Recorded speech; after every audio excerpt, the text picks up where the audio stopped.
ദൈവതിരുനാമത്തിന് മഹത്വം ഉണ്ടാകട്ടെ. കർത്താവായ യേശു ക്രിസ്തുവിൻ്റെ പരിശുദ്ധമായ നാമത്തെ നന്ദിയോടെ സ്തോത്രം ചെയ്യും സ്തുതിക്കുകയും ചെയ്യുന്നു. ദൈവത്തിൻ്റെ വചനത്തിൽ നാം ഇപ്രകാരം വായിക്കുന്നുണ്ട്. എബ്രായർക്ക് എഴുതിയ ലേഖനം 11-ാം അധ്യായം അതിൻ്റെ 1-ാമത്തെ വാക്യം, വിശ്വാസം എന്നതോ ആശിക്കുന്നതിൻ്റെ ഉറപ്പും കാണാത്ത കാര്യങ്ങളുടെ നിശ്ചയമാകുന്നു. നമുക്കെല്ലാവർക്കും തന്നെ കാണാതെ അറിയാവുന്നൊരു വാക്യമാണിത്. കൊച്ചു കുട്ടികൾ മുതൽ മുതിർന്നവർ വരെ എപ്പോഴും പറയുകയും ഉരുവിടുകയും ചെയ്യുന്ന ഒരു വിശ്വാസത്തിൻ്റെ വചനമാണ്. വിശ്വാസം എന്താണ്? വിശ്വാസം എന്നത് ആശിക്കുന്നതിൻ്റെ ഉറപ്പാണ്, കാണാത്ത കാര്യങ്ങളുടെ നിശ്ചയമാണ്. എന്നാൽ നമ്മുടെ ജീവിതത്തിൽ ഓരോ സമയത്തായി ഈ ക്രിസ്തീയ ജീവിതത്തിൽ വിശ്വാസത്തിൻ്റെ പരിശോധനകൾ വരുമ്പോൾ, വിശ്വാസത്തിൻ്റെ കാൽച്ചൂടുകൾ വെക്കേണ്ടി വരുമ്പോൾ നാം പലപ്പോഴും പതറിപ്പോകാറുണ്ട്. എങ്ങനെയാണ് ഈ പ്രതികൂലത്തിൻ്റെ നടുവിൽ വിശ്വാസത്തോടെ മുന്നേറുന്നത് എന്നോർത്ത് നാം പലപ്പോഴും പതറിപ്പോകാറുണ്ട്. എന്നാൽ ഒരു യഥാർത്ഥ വിശ്വാസി ദൈവത്തിൻ്റെ അനിശ്ചയപ്രകാരം, ദൈവത്തിൻ്റെ വചനപ്രകാരം ഏത് പ്രതികൂല കാലാവസ്ഥയിലാണെങ്കിലും മുന്നോട്ട് കാൽച്ചൂടുകൾ വയ്ക്കാൻ പ്രാപ്തിയുള്ളവനായിരിക്കണം. അങ്ങനെയുള്ളവർക്ക് മാത്രമേ യഥാർത്ഥത്തിൽ ക്രിസ്തുവിനെ പിൻഗമിക്കുവാൻ കഴിയുള്ളൂ. ഒരു യഥാർത്ഥ വിശ്വാസിയായി കർത്താവിൻ്റെ പിന്നാലെ പോകാൻ കഴിയുള്ളൂ. ഇപ്രകാരം ഒരു സംഭവം ഞാൻ വായിച്ചു കേട്ടിട്ടുണ്ട്. ഈജിപ്തിലെല്ലാം ഒരു മുസ്ലിം കൺട്രിയാണല്ലോ. അപ്പോൾ അവിടെ സുവിശേഷം പരസ്യമായി പറയുന്നതിന് അനുമതിയില്ല. ദൈവവചനം പ്രസംഗിക്കുന്നതിനോ സുവിശേഷം പ്രസംഗിക്കുന്നതിനോ ഒന്നും ഒരു സാധ്യതയുള്ളൊരു സ്ഥലമല്ല. അവിടെ ഒരു യുവജനങ്ങളുടെ ഇടയിൽ പ്രവർത്തിക്കുന്നതായ ഒരു ദൈവ പൈതൽ, ഒരു സഹോദരൻ, അല്ലെങ്കിൽ ഒരു യുവജനങ്ങളുടെ ഒരു നേതാവ്, അദ്ദേഹം ഒരിക്കൽ തൻ്റെ കൂടെയുള്ളതായ മറ്റ് യുവജനങ്ങളെ കൂട്ടി വരുത്തിയിട്ട് അവരോട് പറഞ്ഞു, അദ്ദേഹത്തിൻ്റെ കയ്യിൽ ഒരു സുവിശേഷ യോഗത്തിന് വേണ്ടി അച്ചടിച്ചതായ ഒരു കുറേ നോട്ടീസുകൾ അദ്ദേഹത്തിൻ്റെ കൈവശം ഉണ്ടായിരുന്നു.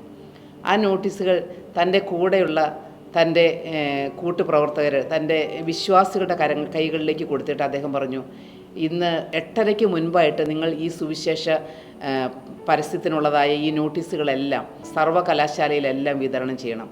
അവർ അതിനുവേണ്ടി കണ്ടുപിടിച്ചത് ഒരു യൂണിവേഴ്സിറ്റി ആയിരുന്നു, ഒരു സർവകലാശാല. അതിൻ്റെ അങ്കണത്തിൽ പോയി നിന്നുകൊണ്ട് ആ നോട്ടീസ് വിതരണം ചെയ്യുവാനാണ് ആഗ്രഹിച്ചത്. പക്ഷേ തൻ്റെ കൂടെയുള്ളതായ വിശ്വാസികളായ കൂട്ടുകാർ ഈ ക്യാപ്റ്റനോട് ചോദിച്ചു, നാം എങ്ങനെയാണ് ഈ നോട്ടീസ് വിതരണം ചെയ്യുന്നത്? ഇതിനു മുൻപെല്ലാം അങ്ങനെ പരസ്യമായി വിതരണം ചെയ്തവരെയെല്ലാം പോലീസ് പിടിച്ചിട്ടുണ്ട്, ജയിലിൽ പിടിച്ചടച്ചിട്ടുണ്ട്, ഭയങ്കര ശിക്ഷാ നടപടികളാണ്. തന്നെയുമല്ല, അവിടെ സുവിശേഷം നടത്തണമെങ്കിൽ അതിനു മുൻപേ പോലീസ് അധികാരികളുടെ വശത്തു നിന്നുള്ളതായ അനുമതി പത്രം വാങ്ങണം. പ്രയോർ നോട്ടീസ് നൽകി അനുമതി പത്രം കിട്ടിയാൽ മാത്രമാണ് സുവിശേഷം നടത്തുവാൻ കഴിയുള്ളൂ. അപ്പോൾ ഇതിനുവേണ്ടി ഒരു അനുമതി പത്രം കൊടുത്തിട്ട് പോലുമില്ല. വരുവാനിരിക്കുന്ന സുവിശേഷത്തിന് വേണ്ടി പോലീസ് അധികാരികളുടെ ഇടയിൽ നിന്ന് ഒരു അനുമതി വാങ്ങിയിട്ടില്ല. പിന്നെ എങ്ങനെ ഈ നോട്ടീസ് വിതരണം ചെയ്യും? നാം ഇപ്പോൾ ഈ നോട്ടീസ് വിതരണം ചെയ്താൽ നമ്മളെ ജയിലിൽ പിടിച്ച് അടയ്ക്കുകയില്ലേ? നാം ഇപ്പോൾ ഇത് ചെയ്യുന്നത് ശരിയാവുകയില്ലല്ലോ. പക്ഷേ അവരുടെ നേതാവായിരുന്ന ക്യാപ്റ്റനായിരുന്ന ആ യുവാവ് ഈ കൂട്ടുകാരോടായി പറഞ്ഞു, നാം ഇപ്പോൾ ഇവിടെ ഒരു വിശ്വാസത്തിൻ്റെ ചൂട് വയ്ക്കാൻ പോവുകയാണ്. നിങ്ങൾ എത്രയും പെട്ടെന്ന് ഒരു 8:30 മുമ്പ് 8:30 മുൻപായി സുവിശേഷത്തിന് വേണ്ടിയുള്ളതായ ഈ പ്രതികളെല്ലാം നിങ്ങൾ ഈ കുട്ടികളുടെ ഇടയിൽ വിതരണം ചെയ്ത് തീർക്കണം. അദ്ദേഹം അങ്ങനെ ഒരു ചുവട് മുന്നോട്ട് വെച്ചുകൊണ്ട് തൻ്റെ കൂട്ടുകാരെ അതിനുവേണ്ടി ഉത്സാഹിപ്പിച്ചു. അവരെല്ലാവരും കൂടി 8:30 മുൻപിലായിട്ട് ആ നോട്ടീസുകളെല്ലാം ആ ക്യാമ്പസിൽ വിതരണം ചെയ്തു. അതിനുശേഷം ഈ യുവാവായിരുന്ന ഈ ക്യാപ്റ്റൻ പോലീസ് സ്റ്റേഷനിലേക്ക് വിളിച്ചിട്ട് ഇങ്ങനെ അറിയിച്ചു, ഞങ്ങൾക്ക് ഒരു സുവിശേഷ യോഗം നടത്തുവാൻ താല്പര്യമുണ്ട്, ഇന്ന യൂണിവേഴ്സിറ്റിയിലാണ്, അതിനുള്ള അനുമതി പത്രം തരണം. അപ്പോൾ ആ പോലീസുകാരുടെ മറുപടി ഇപ്രകാരമായിരുന്നു, അത് നിങ്ങൾക്കറിയില്ലേ, മുൻപ് കൂട്ടി ഒരു അനുമതി വാങ്ങിയാൽ മാത്രമാണ് നിങ്ങൾക്കത് ചെയ്യാൻ കഴിയുള്ളൂ. തൽക്കാലം നിങ്ങൾ ഒരു അനുമതി എഴുതി തരിക, അതിനുശേഷം 1 മാസത്തിനകം ഞങ്ങൾ അറിയിക്കാം എന്നാണ് അത് നടത്തേണ്ടതെന്ന്. പക്ഷേ അദ്ദേഹം പറഞ്ഞു, സോറി സാർ, ഞങ്ങൾ ഓൾറെഡി ആ മീറ്റിങ്ങിനുള്ളതായ നോട്ടീസുകൾ വിതരണം ചെയ്തു കഴിഞ്ഞു. അപ്പോൾ ഞങ്ങൾക്കതിനുള്ള അനുമതി തരണം, എങ്ങനെയെങ്കിലും അത് സാധിപ്പിച്ചു തരണം. ആ പോലീസുകാരൻ അദ്ദേഹത്തോടെ ഇപ്രകാരം പറഞ്ഞു, നിങ്ങൾ ചെയ്തത് തെറ്റാണ്, നിങ്ങൾക്ക് ഒരിക്കലും അങ്ങനെ ചെയ്യുവാൻ കഴിയില്ല എന്നുള്ളത് അറിയാമല്ലോ. അധികാരിയുടെ കയ്യിൽ നിന്ന് അനുമതി പത്രം വാങ്ങാതെ ഒരിക്കലും അങ്ങനെ ഒരു സുവിശേഷ യോഗം ഈ ഈജിപ്തിൽ നടത്തുവാൻ സാധ്യമല്ല.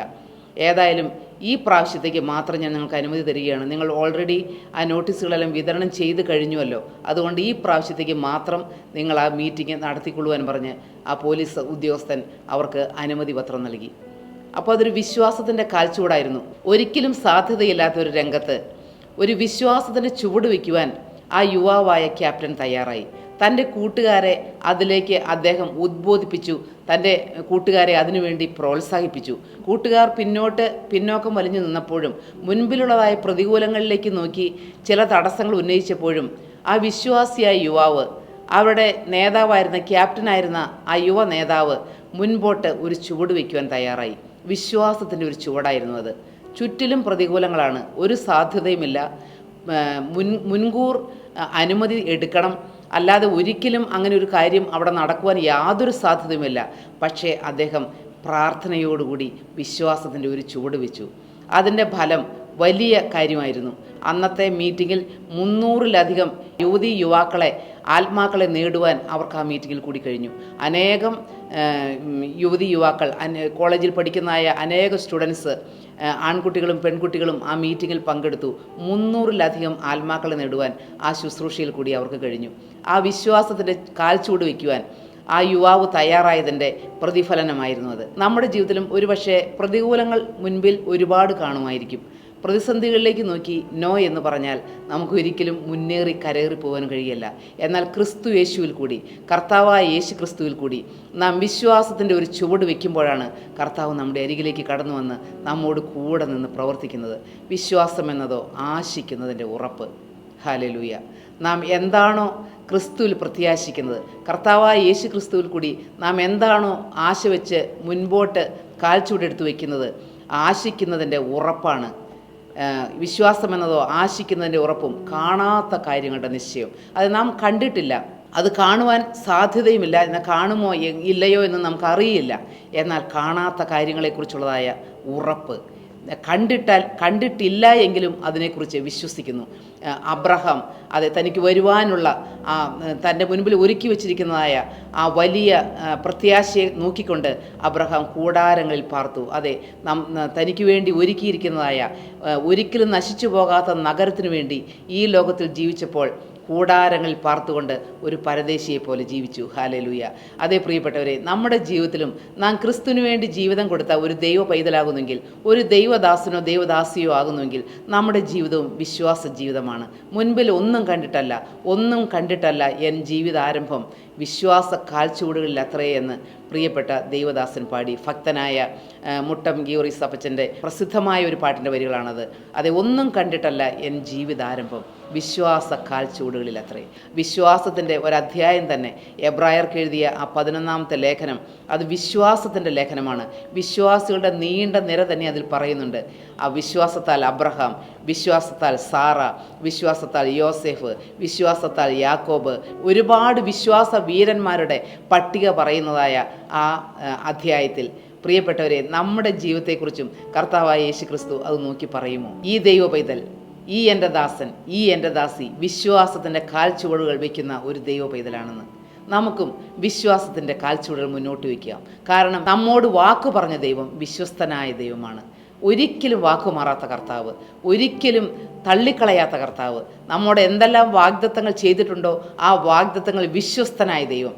ആ കർത്താവിനെ നാം വിശ്വസ്തനെന്ന് എണ്ണുമ്പോൾ, വാക്കുമാറാത്തവനെന്ന് എണ്ണുമ്പോൾ, കർത്താവായ യേശു ക്രിസ്തു ഒരിക്കലും വാക്കുമാറുകയില്ല എന്ന് വിശ്വസിക്കുമ്പോഴാണ് നമ്മുടെ ജീവിതത്തിലും അത്ഭുതങ്ങൾ നടക്കുന്നത്. കർത്താവായ യേശു ക്രിസ്തുവിൻ്റെ വചനങ്ങൾ, നമുക്ക് കിട്ടിയതായ വാഗ്ദത്തങ്ങളെ നമുക്ക് മുറുകെ പിടിക്കാം, വിശ്വാസത്തിൻ്റെ യാത്ര തുടരാം.